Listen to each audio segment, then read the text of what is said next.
Good night, Barbadians. Over the past few days, I've taken note of a very positive change in our behavioral habits. I know that there's a tendency to point to a deliberate and misguided few, but the truth is that Barbadians have, for the most part, heeded the call for enhanced hygiene practices, social, or as they say now, physical distancing, and general safeguarding and against the spread of the coronavirus, commonly known now as COVID-19. If we examine what is happening across the entire world and the extent to which this virus has permeated societies, including developed countries, I do believe that in the midst of our fears and our concerns, we should pause to acknowledge the maturity and responsibility of Bajans, our citizens, as we heighten our collective defense against this pandemic. I speak to you today against the backdrop of Barbados now having 24 positive tests for the virus. Earlier today, the Chief Medical Officer would have advised me of this. I would like to invite him now to update the country, given that the last update given by the government was on Tuesday. Dr. Bess? Over the last 2 days, we've diagnosed 3 additional persons each day, bringing the total to 24 cases of COVID-19 in Barbados. And this is out of a total of 207 tests that we've conducted over the past 3 weeks. 13 of those cases are women, and 11 of those cases are males. 13 of the cases are also imported, with the majority of those imported cases being persons of Barbadian, who are Barbadian, my apologies. 10 of those cases were diagnosed through contact tracing, and 1 is still under investigation. All 24 cases are in isolation facilities at this point. Thank you very much, Dr. Bess. And let me thank you also for the wonderful work that you and your officers in the Ministry of Health are doing for our country. My friends, gladly I can say that our cases therefore have either been imported or direct contact of someone who had already tested positive. In other words, COVID-19 is not rampant or running free in our country. We, however, believe that the time has come, nevertheless, for us to strengthen and tighten our measures to keep our COVID-19 profile intact and not to allow it to go ahead of us. Indeed, we are 1 case away from what we indicated to the country would be the threshold for us determining that stage 3 is upon us. Earlier today, the Cabinet of Barbados met, and we agreed that we would declare immediately stage 3 with concomitant steps now to be determined. I've therefore asked the Cabinet today to allow me to address the country, and rather than us waiting until the 25th case has been pronounced, for us to be able to declare formally stage 3 as of now, as I've indicated. We have been working as a team to ready Barbados for this moment. Our stocks of medical supplies are satisfactory. Not what I would personally have wanted, but above the average of many countries. The truth is that for the last 3 weeks, the world has literally seen a disruption in its supply and logistics chain. Fortunately for us, the Ministry of Health and the rest of the government of Barbados would have started ahead of the curve, and therefore we are in a good enough condition to start this. What Dr. Best did not tell us is that of all the 24 patients that we have who have tested positive, we have not yet, thank God, had to use a single ventilator in order to be able to treat any of those 24. Indeed, for the most part, by far, the conditions have been mild. The reality, as I said, is that the world is at this moment scrambling, all for the same items: ventilators, testing kits, swabs, masks, helpful medication. You hear it every day on television, the American news cycle. You see what the state of New York is facing. We have adequate supplies of all, as I said, but yet we have still placed additional orders, some weeks ago I might add, with suppliers on virtually every continent of the world, and we will be receiving them on a staggered basis. This is important because in a very real sense, we understand that we may well be in this condition without a vaccine for quite a few months, and it is therefore important that we continue to be able to replenish our stocks as we go forward. There is more than enough testing kits on the island, though, and I want to say this because that has been one of the unfortunate rumors going around. This government has not only received more than 600 recently when the last time we spoke last week, but 2,500 came in again today. And I can assure you that the government of Barbados has ordered 50,000 with a requirement now for the Ministry of Health to order another 50,000 in the event that we shall need them. The same applies to swabs and ventilators. So please, let us desist from forwarding around these mischievous messages about an inadequate supply of medical supplies. It is simply not true, and it causes unnecessary panic in our population, especially for persons who ought really just to be reflecting and resting and allowing us to get out of this situation. Now that we are at 24 cases, in the grand scheme of things, some may say that that is the average, amazingly low for our population and the thousands of visitors we process. And then there are those who might argue that 24 is uncomfortably high. However which way you perceive it, my government is of the view that it represents a number worthy of this changed course of action to stage 3 that I announced to you just now. Today, the Cabinet of Barbados also agreed on a number of other matters. In fact, today was the first day that we met through Zoom technology, ensuring that as a cabinet, each one is taking care and respecting the physical distance rules as far as possible. We agreed to other measures, including an amendment to the Emergency Management Act, which will come to Parliament tomorrow in both stages of Parliament, both in the House of Assembly and in the Senate. And why? The Constitution of Barbados allows us to be able to declare a state of emergency if we want to be able to restrict the movement of persons and to have other powers. It is a judgment of Cabinet, however, that rather than rely on the emergency powers under the Constitution of Barbados, which tend more to be associated with national disasters as well as insecurity or riots, we would prefer to amend the Emergency Management Act specifically to allow us to deal with public health emergencies. It is against this background, therefore, that when that act is amended, orders will be made by the government and proclamations by Her Excellency the Governor-General. The first thing will be to be able to declare a public health emergency in Barbados, which will then trigger another set of actions. Those orders will lead, therefore, to us being able to, one, ensure that as few people as possible will move around over the course of the next few weeks. As a result of that, I am announcing formally tonight that as of Saturday, the 28th of March, at 8 p.m., we will be asking all Barbadians who are not part of the essential services to desist from traveling around from 8 p.m. at night to 6 a.m. in the morning every day until the 14th of April.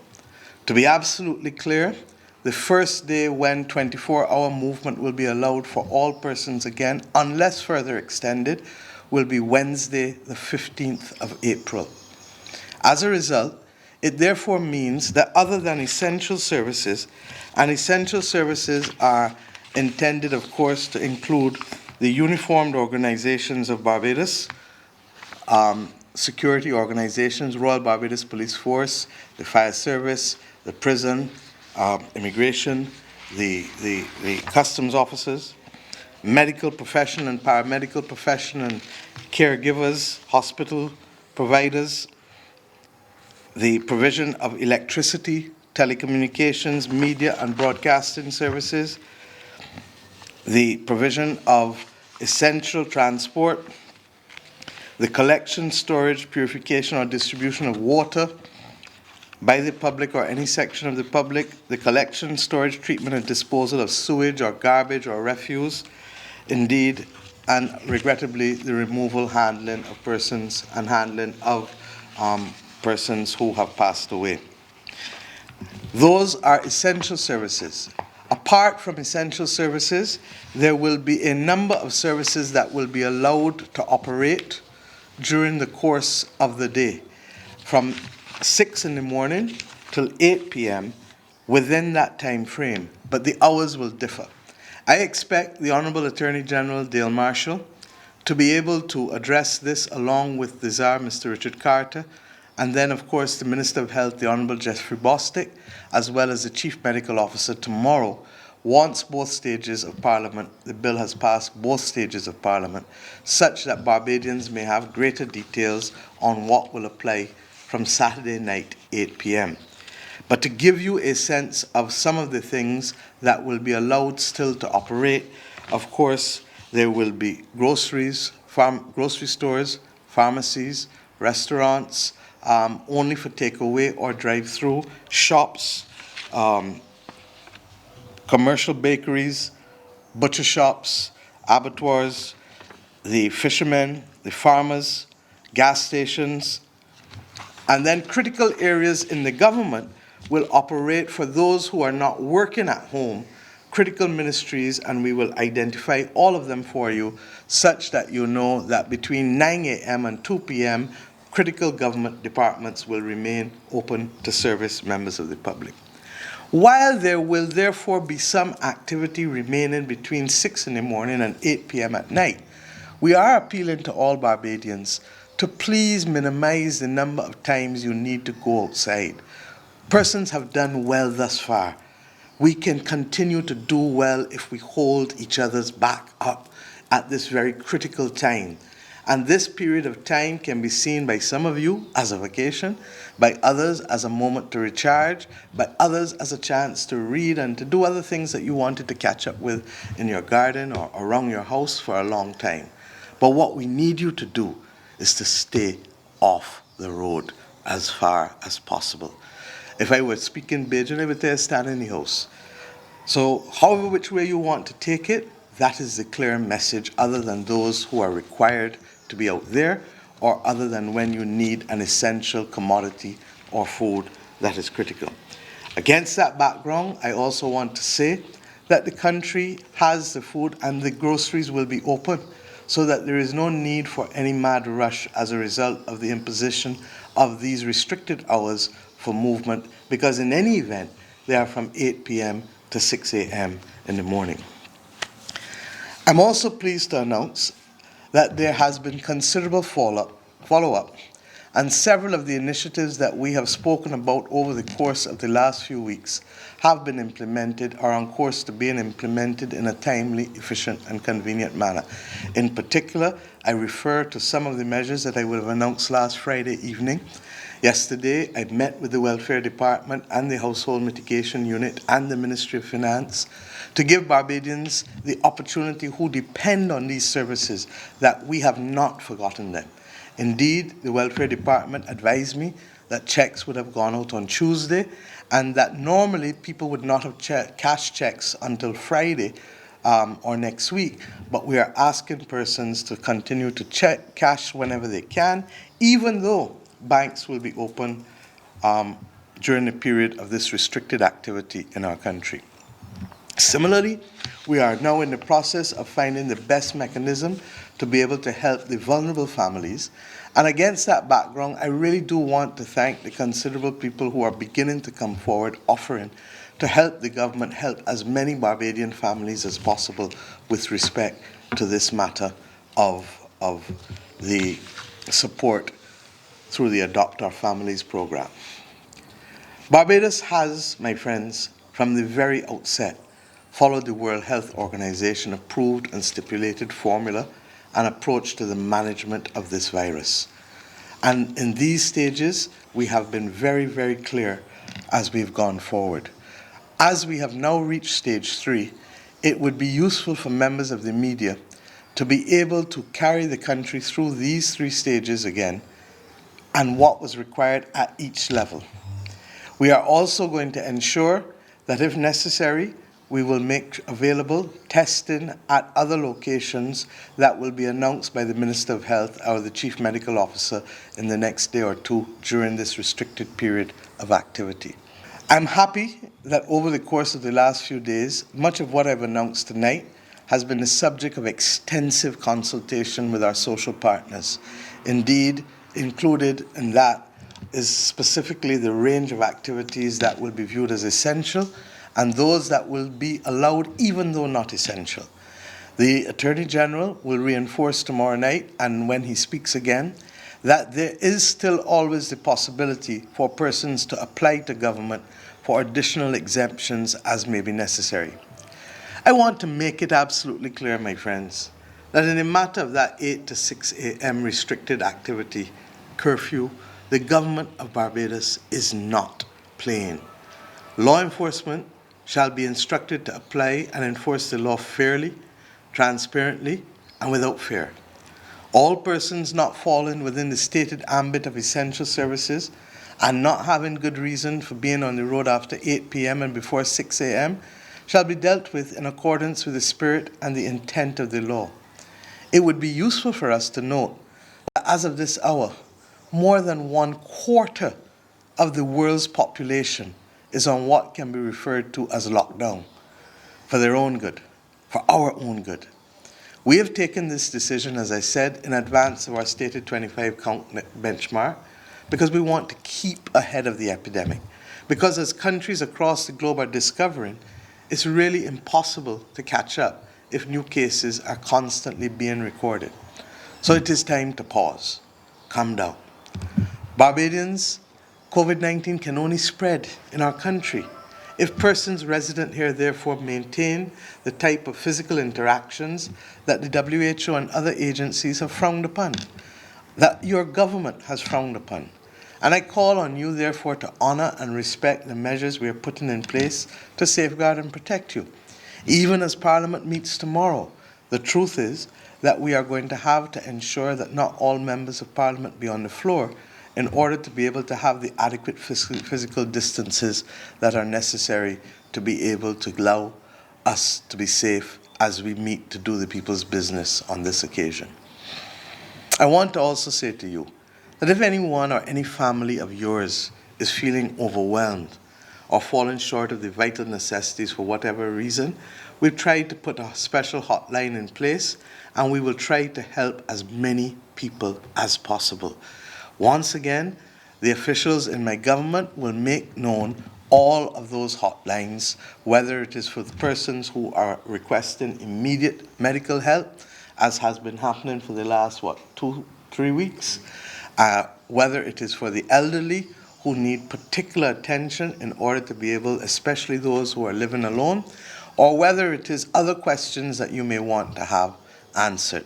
Against that background, I've asked those 4 persons, the Attorney General, the COVID-19 czar, the Minister of Health, and the Chief Medical Officer, in order for them to be able to meet Barbadians' questions, for them to be able to speak tomorrow night on the news, but to be carried by all media from 7:30 p.m. until 9 o'clock tomorrow night, so that persons can email or call in as is arranged by the television station in order to be able to treat to many of the issues that may be of concern to Barbadians as we go forward.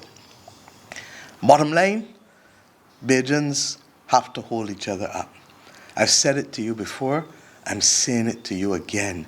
We need to be our neighbor's keeper, our brother's keeper, our sister's keeper. We need to make sure that if you know your neighbor has somebody, you have a neighbor who normally would have somebody living with them, but they're overseas for whatever reason, looking on them. This is who we are as people. And I've said so consistently, life is not worth much unless we are prepared to lift up and honor and hold each other, especially in times of difficulty. I look forward, therefore, to all Barbadians playing their part. Not just the older ones, not just the younger ones, but all Barbadians, because we are in this together. I don't think any of us ever thought that the global community would be literally gripped in the middle of a pandemic in the middle of 2020. But it is our reality, and it is our capacity to rise to the occasion, just as our parents, our grandparents, and our great-grandparents did it before. And my friends, I have every confidence that we will do it and do it well. But I just need us to stay focused and to allow us, as I said earlier, to follow the discipline and not to play that this is time for people to go off on a tangent or to brook all forms of instructions. We have to be in this together. On a very personal note, my friends, I want to share with you, and I've told you always from the time I was sworn in, that I will be upfront with you, the people of this country. I have a medical procedure that the doctors have advised that I should do as this weekend. I'm going to take the opportunity to do it. While I am doing that procedure, the Honourable Santia Bradshaw will act as Prime Minister, and indeed the COVID-19 team will remain with the Honourable Attorney General Dale Marshall, dealing with the governance and the law enforcement aspects of it, the Honourable Jeffrey Bostick continuing to chair the Emergency Operations Committee, and the Honourable Jerome Walcott continuing to marshal, as he has done brilliantly, the regional and international relations, particularly with the management of our supply and logistics chain, such that we can continue to keep Barbadians completely safe and completely provided for. I know I will be well, but I know that some of you may want to be concerned. Please don't be. All will be well, but what I will not brook is not telling you the truth and not having persons spread rumors about it across the country. So my friends, we have come to this point together. I want, before I finish, to thank a lot of people and to truly thank you from the bottom of our hearts. Our health professionals, as I said, Anton, our doctors, our nurses, our lab technicians, our orderlies, the ambulance drivers, all of these people, we take it for granted. But these are the people who are helping us fight this war. And they are helping us do it in the most amazing way. You don't know, like me, that many of them have been working non-stop for over 8 weeks. And I think that the people of Barbados want to lift you up in prayer, my friends, and to continue to encourage you to help us protect our nation. This is what you were trained to do, but the courage that is required for you to do it is extraordinary. We salute you.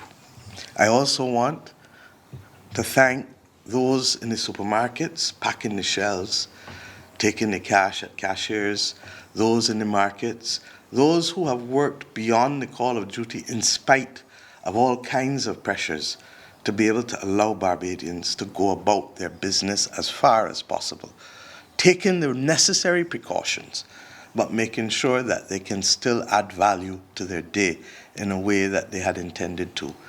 This is our country. These are our people. Together, we shall rise. Together, we shall recall, as I've done on every occasion, the second verse of our national anthem. The Lord has been our people's guide for the past 300 years.